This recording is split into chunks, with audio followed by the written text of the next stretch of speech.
Hello everyone and welcome to today's session. And today we'll be discussing the NCERT example questions for the chapter Biodiversity and Conservation.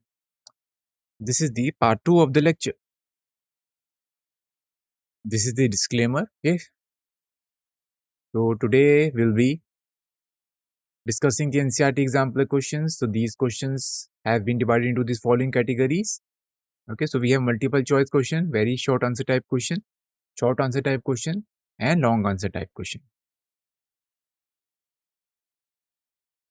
So let's begin with the multiple choice question. The first question is which one of the following is an endangered plant species of India? We have four options. You have to select the correct answer from these four options. Option number A is Rauwolfia serpentina. Option number B is Santalum album, which is also known as sandalwood. Option number C is Cycas bedonia, and option number D is all of the above. So what will be the correct answer? Let's have a look at the answer. So option number D, all of the above, is the correct answer. So let's have a look at the explanation. Now, Rauwolfia serpentina, Santalum album, and Cycas bedonia are all endangered. Each of these plants has a special value. For example, sandalwood is used for its fragrance, fragrant wood and oil, and Rauwolfia is important in traditional medicine. Now, because people harvest them so much, their number in the wild have dropped, making them endangered.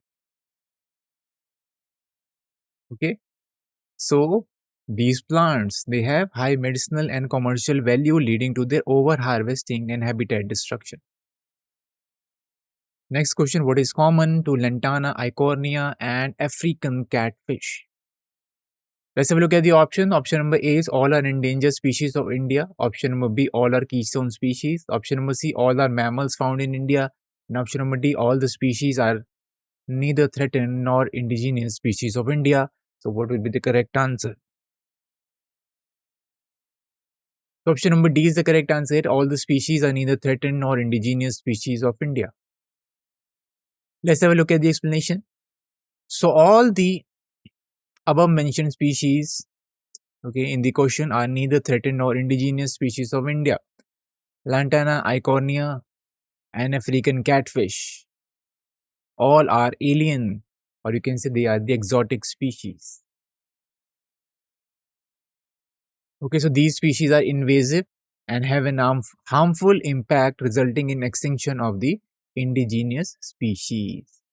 In this image, you can see water hyacinth and parthenium. Both of them are non-native species. They are alien species, or you can call them exotic species. So these alien species, they compete with the native species for resources such as sunlight, okay, the minerals, the water as well, and they outcompete the native species. Next question, the extinction of passenger pigeon was due to. The options are an increased number of predatory birds. Option B, over exploitation by humans. Option number C, non-availability of food. And option number D, bird flu virus infection. So what will be the correct answer? Option number B, over exploitation by humans, is the correct answer. Let's have a look at the explanation. The extinction of the passenger pigeon was mainly due to over exploitation by humans. Now, other factors like predators, lack of food, or diseases didn't play a major role here. So this shows how human actions can directly cause loss of a species. Next question, which of the following statement is correct? So options are Parthenium is an endemic species of a country. African catfish is not a threat to indigenous catfish. The Stellar sea cow is an extinct animal, and Lantana is popularly known as carrot grass. So what is the correct answer? Let's have a look at the answer. Option number C, Stellar sea cow is an extinct animal, is the correct answer. Let's have a look at the explanation. Now, Stellar sea cow was once found near Russia but is now extinct. It's a very good example of how human activities like overhunting can lead to loss of species forever. Now, Parthenium, also known as carrot grass. Okay, so this plant is an exotic weed which means it was introduced from another place and now grows rapidly in that area. The Parthenium spreads quickly and harms the native plants. Now, African catfish is also an alien species, okay, which adversely affect the growth of indigenous catfish. Okay, what is the scientific name of catfish? Clarius batrachus, which is the local species. This is the native species. Now, finally, Lantana camara is another alien species that competes strongly with the native plants. So, this shows us a pattern when non native species are introduced. They often outcompete the local ones, leading to a loss of biodiversity. In this image, you can see all the animals that have gone extinct. So, these are dodo, quagga, thylacine, and stellar sea cow as well.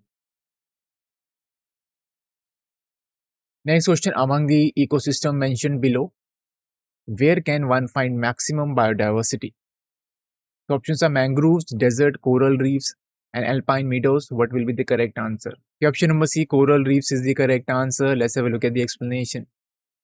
The coral reefs are the most productive ecosystem. Okay. They produce around 2000 to 6000 kilocalories per meter square per year. This is the productivity, and form the most diverse part of coastal regions, providing a home to fish, mollusks, crustaceans, sponges, cnidarians. Now, mangroves, okay, they are important but mostly support plants adapted to salty, swampy conditions. Okay, deserts, they have few species because only specialized plants and animals can survive the dry conditions in the desert. Alpine meadows, they are found high up in the mountains and they don't have many trees or a wide variety of species. So, coral reef will be the correct answer here. The coral reef clearly stand out as the most diverse. Next question, which of the following forests is known as the lungs of the planet Earth? The options are taiga forest, tundra forest, Amazon rainforest, or the rainforest of Northeast India. So, what will be the correct answer? Okay, option number C, Amazon rainforest is the correct answer. Let's have a look at the explanation. Now, the Amazon covers a massive area in South America stretching across 9 countries. It's not just big, it's the largest and most diverse tropical rainforest on Earth. You know why Amazon is called the lungs of the planet? So, this forest is home to an incredible variety of living things, over 40,000 plant species. Okay, thousands of fish, birds, mammals, and even more invertebrates. Now, all this vegetation is constantly fixing carbon dioxide and releasing oxygen. So, plants, they carry out photosynthesis. Okay, and in this photosynthesis, they are fixing atmospheric nitrogen, they are fixing atmospheric carbon dioxide, and they are releasing oxygen. Okay, so just like our lungs, they clean up the air. This Amazon rainforest, the vegetation here is cleaning up the air as well. That's why they are known as the lung of the planet Earth. Okay, now the taiga forest.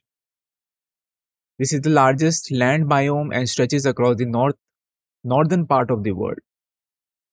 It most, it's mostly made up of coniferous trees like pines and spruces. Now, while it's huge, its role is different from the Amazon because it does not have same level of biodiversity or oxygen production. Now, tundra forests is a biome where tree growth is hindered by low temperature and short growing season. The tundra is too cold for most trees to grow. So it has a very short growing season as well. Okay. The rainforest of Northeast India, they are tropical forests with a natural reservoir of the genetic diversity. Okay, but still they are not called as the lungs of the planet Earth because Amazon rainforest has maximum biodiversity. In this image, you can see the Amazon rainforest. Next question, the active chemical drug reserpine is obtained from options are Datura, Rauwolfia, Atropa or Papaver. What will be the correct answer? Okay, option number B, Rauwolfia is the correct answer. Let's have a look at the explanation. So Rauwolfia vomitoria, this is the source of reserpine. Reserpine, this is used to treat high blood pressure and it is used as a tranquilizer as well. The Datura is known for its hallucinogenic properties. Okay. Now Atropa belladonna. Clear? So drug belladonna is obtained from Atropa belladonna. Okay, and opium is obtained from Papaver somniferum. In this image, you can see Rauwolfia vomitoria. Next question, which of the following group exhibit more species diversity? The options are gymnosperm, algae, bryophytes and fungi. What will be the correct answer? Okay, option number D, fungi is the correct answer. Let's have a look at the explanation. The fungi actually have the highest species diversity among the options given. Okay. So in fungi, molds are also included, mushrooms are also included there. So they exhibit more specific diversity than the other groups like algae and bryophytes. So this shows how some groups like fungi have adapted to many different environments, leading to a high variety of species. Next question, which of the below mentioned regions exhibit less seasonal variation? Options are tropics, temperate, alpines, or both A and B. What will be the correct answer? The option number is the correct answer here, tropics. Now, tropical regions like the Amazon rainforest or equatorial Africa have the highest biodiversity. Okay, this is because their climate stays pretty much the same all year round, meaning the climate is stable. It's warm and it is stable. So this stability allows many different species to thrive without being disturbed by the big seasonal changes. Now, the temperate and alpine regions, like in Europe and North America, they have dramatic seasonal changes. They're very cold as well. Also, alpines, they have low temperature and high altitudes. They also show less diversity. Next question, the historic convention on biodiversity held in Rio de Janeiro in 1992 is known as. So options are Cities Convention, the Earth Summit, G16 Summit, and MAB program. Option number B, the Earth Summit is the correct answer. Let's have a look at the explanation. Now, the convention held in Rio de Janeiro in 1992 is known as the Earth Summit. This was the first major global meeting focused on the environment and sustainable development. Okay. Now, the explanation for the other option is cities, which is conventional international trade in endangered species of wild flora and fauna. This has helped in restricting poaching and loss of rare species. Okay, MAB, this stands for Man and Biosphere Program, which undertake establishment and maintenance of biosphere reserve. Okay, so the correct answer is option number B, Earth Summit. Next question, what is common to the techniques in vitro fertilization, cryopreservation and tissue culture? So you have options. For option number A, all are in situ conservation method. Option number B, all are ex situ conservation method. Option number C, all require ultra modern equipment and large space. And option number D, all are methods of conservation of extinct organism. What will be the correct answer? Here, option number B is the correct answer. All are ex situ conservation method. Let's have a look at the explanation. Okay. Now, all three techniques mentioned are examples of ex situ conservation. That means they involve protecting species by moving them, okay, or moving part of them like seed, gametes, or tissues out of their natural environment. So basically, ex situ conservation means preserving an organism or a species away from its natural environment. Okay, so in these techniques which are mentioned, okay, you are storing the seed, gametes, or tissues, okay, out of the natural environment. So you can store them in very low temperature as well. Like in cryopreservation, you store the material at very low temperature. Okay, you can store the embryo also at very low temperature. Okay. Now, at present, gametes of threatened species can be preserved in viable conditions for longer durations by cryopreservation method, where you store the seeds at very low temperature around minus 196 degrees Celsius. Now, fertilization can actually happen outside the body as well in lab setting. This is known as in vitro fertilization. Okay.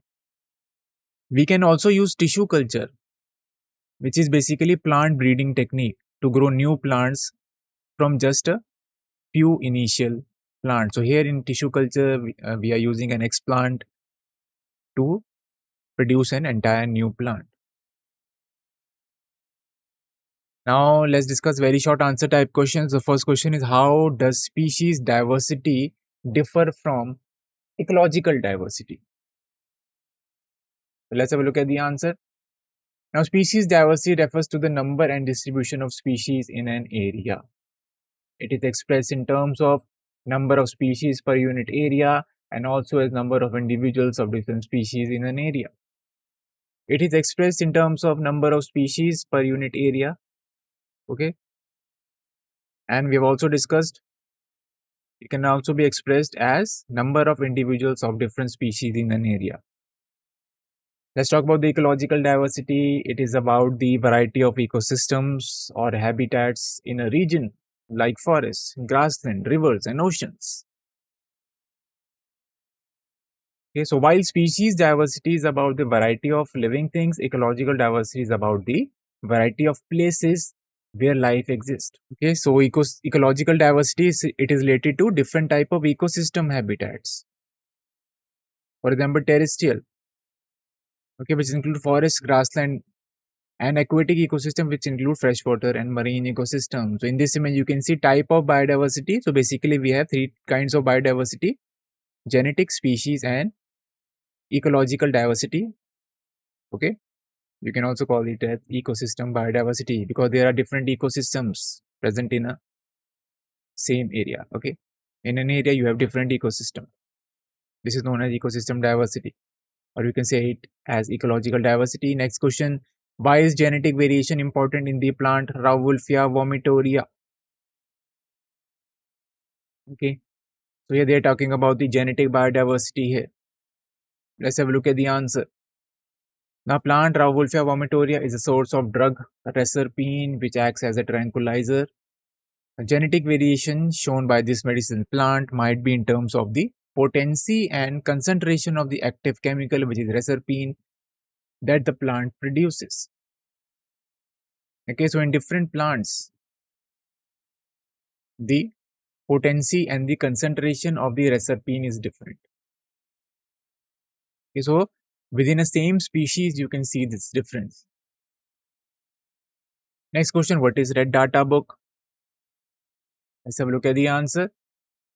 So, red data book is basically a compilation of information about species that are threatened with extinction. Okay, so red data book is a compilation of data or records of species threatened with risk of extinction, which are also known as endangered. Now, this book is maintained by IUCN, whose headquarters are at Gland in New Zealand. Next question, you have to define gene pool. Let's have a look at the answer. Okay, so basically, gene pool is the sum total of all the genes of every individual in a population. Next question, what does the term frugivorous mean? Let's have a look at the answer. The frugivorous refers to animals that eat only fruits or have fruit as their main food source. Okay, you can think of animals like fruit bats or certain type of birds and monkeys that rely on fruits for most of their diets. Next question, what is expanded form of IUCN? Let's have a look at the answer. So IUCN stands for International Union for Conservation of Nature and Natural Resources. It is a global team working together to protect plant, animals, and their habitats. The headquarters are in Gland, Switzerland, which is a hub for many international environmental organizations. Okay, so we have discussed the headquarters are in Gland in Switzerland. Next question, define the term bioprospecting and endemism. Let's have a look at the answer. So, bioprospecting is a term that describes the process of discovery and commercialization of new products based on biological resources. So, in bioprospecting, you can say the diversity at the genetic level, at the species level. Okay, this is being explored and this is being used. Okay, for commercialization of new products. For example, many drugs have been discovered by studying plants which are used in traditional medicine. Okay. What is endemism? Endemism means that a species is found only in a specific region and nowhere else in the world. You can think of kangaroo in Australia or giant panda in China. These animals are unique to their regions. So endemic species are especially important to protect because if their habitat is lost, they would disappear forever. Next question, what is common to the species shown in figure A and B? So this is a figure-based question. Two figures are given to you. You have to tell what is common to the species which are shown in these figures A and B. Let's have a look at the answer. So the common thing is that both of them are angiosperm, means they are flowering plants. Okay. Then you should know about the characteristic of the flowering plants. Clear? So flower is basically a reproductive structure. It consists of the male and the female reproductive organs. Next question, what is common to the species shown in figure A and B? Again, this is a figure-based question. Let's have a look at the answer. So both the species are conserved in their natural habitat. Meaning they are conserved by in situ conservation methods because they are conserved in their natural habitat. In situ conservation, the species or the organism, they are conserved in their natural habitat. Next question, they are short answer type question. So question is, how do scientists extrapolate the total number of species on Earth? Let's have a look at the answer. Now there are two methods to estimate and extrapolate the number of species on Earth. The first method relies on tracking how quickly new species are being discovered. Scientists look at the rate at which new species are found each year and use that trend to predict how many more might still be out there. Second method uses statistical approach. Now here the scientists compare the number of species in well-studied groups like insects between tropical and the temperate regions. Okay, so what they do, they study a certain group of organism. So they study a well-studied group which is insect. Suppose they are studying insect. Okay, and they compare the diversity in this insect between tropical and the temperate regions. Okay, now then scientists use this ratio to estimate the total number of species for all plants and animals. So if they say, okay, if the number of species of insect is this much, then they can extrapolate it and they can also estimate the number of species of plants and animals. Why they can do this? Because all the living organisms, they are dependent on each other. Okay, so this method helps give a broader picture, especially since tropical areas are more rich in species.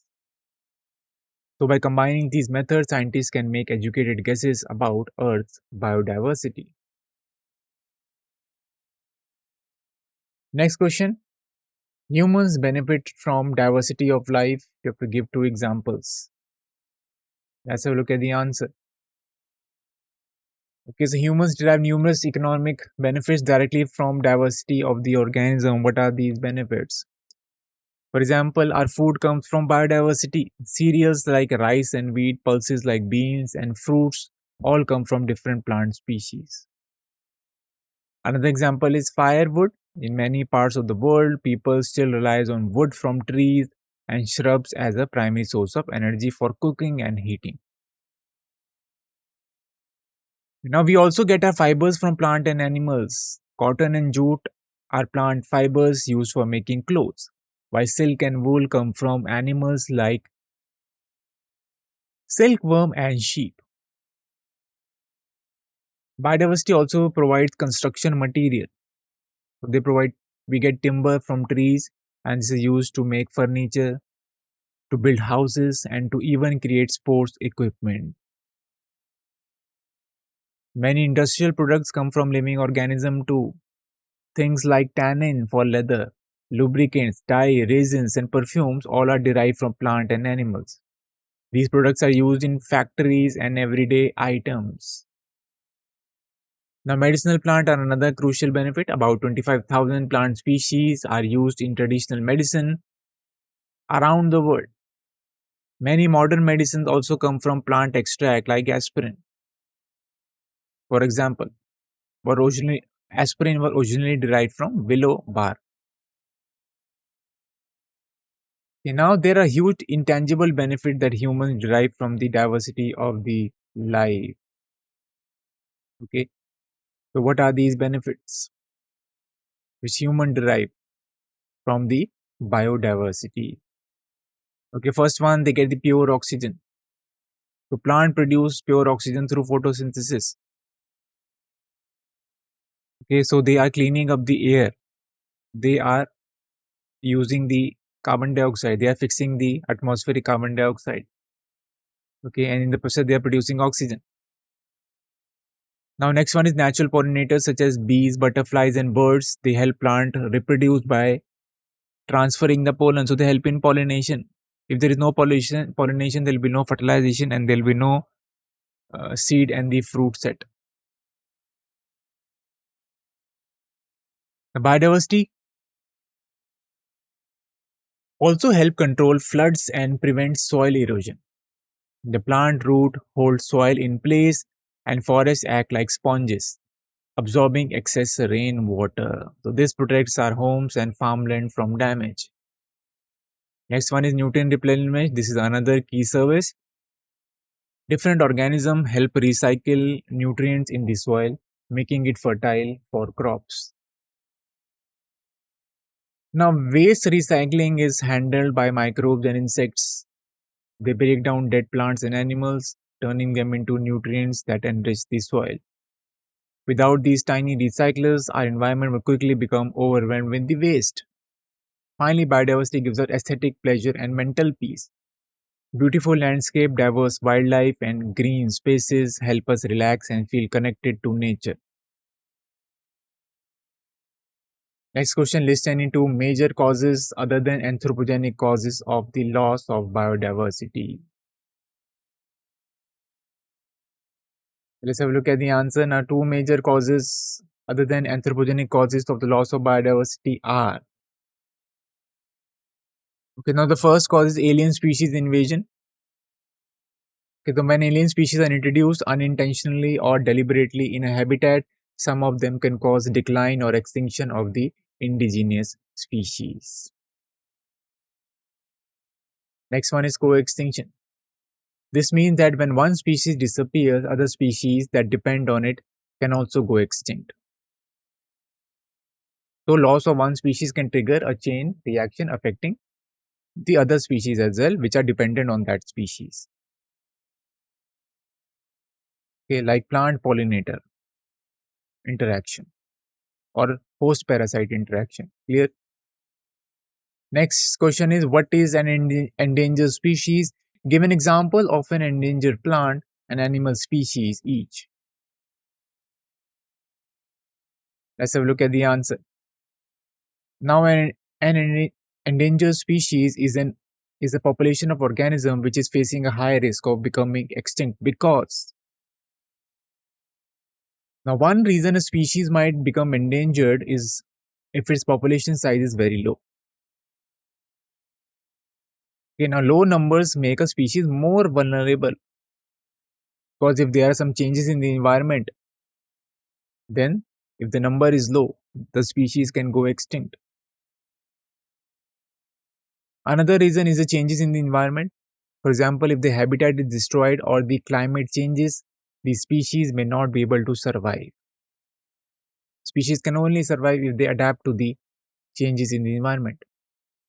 Next one is predator threats can also endanger a species. If a new predator is introduced or if existing predators becomes more common, the endangered species might not be able to protect itself. Okay, let's understand it with the help of a real world plant example. The Venus flytrap is considered endangered. So this unique plant which catches insects or which trap insect is found only in few places and is threatened by habitat loss. Okay, now there is one more endangered animal species which is Siberian tiger. Next question, what are these sacred groves and what are their role in biodiversity conservation? Let's have a look at the answer. So, sacred groves are special patches of forest or natural land that local communities consider sacred or holy. These areas are respected and protected. These areas hold deep cultural and spiritual meaning for the people who live nearby. These local communities they basically worship the wildlife in this sacred groves. Okay. Now let's see how these groves are protected. So sacred groves are often dedicated to local gods, goddesses, or ancestral spirits. The community uses traditions, taboos, and rituals to make sure no one harms the sacred grove. Why are sacred groves important to biodiversity? So these groves often contain native plants and animals in their natural state. Sometimes even species that are rare or endangered. So basically these sacred groves they contain quite rare and endangered species and they also consist of endemic species. Okay, these species are not found anywhere else. Okay, now let's have a look at where these sacred groves are found in India. So they exist in places like the Khasi and Jaintia hills of Meghalaya and Aravalli hills in the Rajasthan, the Western Ghats and the regions of Karnataka, Maharashtra, and even. Next question suggests a place where one can go to study coral reefs, mangrove vegetation, and estuaries. Let's have a look at the answer. Now, places to be suggested for studying coral reefs are Andaman and Nicobar Islands. Okay, for mangrove vegetation, you can study the Paschim Benga Sundarban, and for estuaries, you can go and study the coastal areas of Karnataka. Okay, so for mangrove vegetation, okay, you can have a look at the Paschim Benga Sundarban. Okay, for estuaries, you can have a look at the coastal areas of Karnataka. Okay, you can study them there. Next one, is it true that there is more solar energy available in the tropics? You have to explain this statement briefly. Let's have a look at the answer. Yes, there is more solar energy available in the tropics. Let's understand this. Now, the sun rays are more concentrated in the tropics. Okay, this is clear. So, in the tropics, the sun is almost overhead. So, its energy is packed into smaller area. Also, the sun rays have less atmosphere to pass through in the tropics. This means less energy is lost to absorption and reflection by the air. Finally, tropical rainforests have dense vegetation that absorbs a lot of this solar radiation. This abundance of energy supports high productivity, which help explain why these areas have such rich biodiversity. So more sunlight in the tropics leads to more plant growth and in turn more animal life. Availability of more solar energy in tropics contribute to higher productivity, which in turn might contribute greater maximum biodiversity. Okay, because the plants, which are the producers, they absorb the sunlight. Okay, and by the photosynthesis, they produce the biomass, they are producing the energy. Okay, and these producers, they form the base of the food chain. And all the other organisms, they are dependent on the producers. Okay, this is clear. The tropical rainforests have dense vegetation which absorb the sunlight. Okay, now this abundance of energy supports high productivity, which explains why these areas have such rich biodiversity. Next question, what is co-extinction? You have to explain with a suitable example. Let's have a look at the answer. Now, when a species become extinct, the plant and animal species associated with it in an obligatory way also become extinct. For example, a host fish species become extinct. Its parasite will also get extinct. This example is a host-parasite relationship. The parasite is totally dependent on the host. It is dependent in an obligatory way. Okay, it is obtaining nutrients from the host. If the host get extinct, then the parasite will also get extinct because it was dependent on the host and it had no other food source. This is called co-extinction. Okay. Now, some other examples are that of a plant-pollinator relationship. If a plant species goes extinct, the insect that only pollinates that plant might also disappear. Okay. So the pollinator will also disappear because pollinator was, you can say, obtaining nutrients from that plant. It was sucking the nectar and it was eating the pollen from that plant only. It had no other food source. Similarly, if an insect feeds only on one type of plant and the plant is lost, the insect will also not survive. So this highlights how the loss of one species can trigger a domino effect leading to loss of the others. Now, monophagous insects that feed on a particular plant species become extinct due to extinction of that plant species. So monophagous means monophagous insect means insect that feeds on only from one plant only. Okay, it has only one food source. It is feeding on one plant only. Okay. So this is an image showing you plant and their pollinator, which is the butterfly. Yeah, this is showing you plant pollinator relationship actually. In this case, co-extinction can occur. If the plant gets extinct, the pollinator can also get extinct if it is dependent on the plant in an obligatory way. Okay, now we have long answer type questions. The question is, describe the consumptive use value of biodiversity as food, drugs and medicines, fuel and fiber with suitable examples. So let's have a look at the answer. Okay, now biological resources are the basis of life forms on this planet. Okay. So even the humans, they obtain all the resources from the biodiversity. Countries with maximum biodiversity possesses better potential to compete with the rest of the world. Now, biodiversity has great economic importance to mankind due to its many uses, some of which with consumptive value are following. So, food is obtained from biodiversity sources like livestock, forestry, and fish. So, biodiversity gives us a huge variety of food from livestock to fish to crops. For example, just 3 cereal crops, wheat, rice, and maize, provide more than half of the protein and calories humans consume. Now, biodiversity in modern agriculture is beneficial due, due as a source of new crops. Okay, for example, just three crops like wheat, rice, and maize account for about 55% of the protein and 60% of the calories in humans. This we have discussed.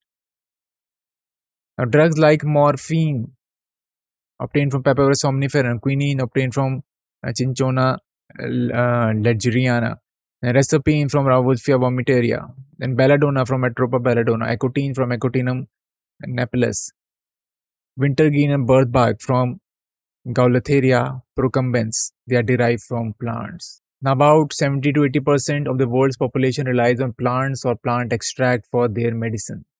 Some well-known examples include penicillin, which is obtained from the fungus Penicillium, and digitalin, which is obtained from the foxglove plant. So this highlights how much we are dependent on the biodiversity for our health as well. So biodiversity is important for human as well. Okay. Next question: species diversity decreases as we move away from the equator towards the poles. What could be the possible reason? Let's have a look at the answer. Now, species diversity decreases as we move towards the pole because one major reason is temperature. As we move towards the poles, temperature drop and the environment becomes much harsher. Another factor is sunlight. Both the amount and intensity of solar radiation decreases as we move away from the equator. Less sunlight means less energy for plants to grow, which in turn supports fewer animals. Vegetation also decreases as we move toward the poles. In tropical areas, we see dense forests and a wide variety of plant, but in polar regions, there might only be mosses or lichens. Less plant life means fewer habitats and food sources for animals. Now, next one is less resources available to support the species. Okay. Finally, let's tie it all together. So, speciation is basically the formation of a new species. So, it is the process by which new species are formed.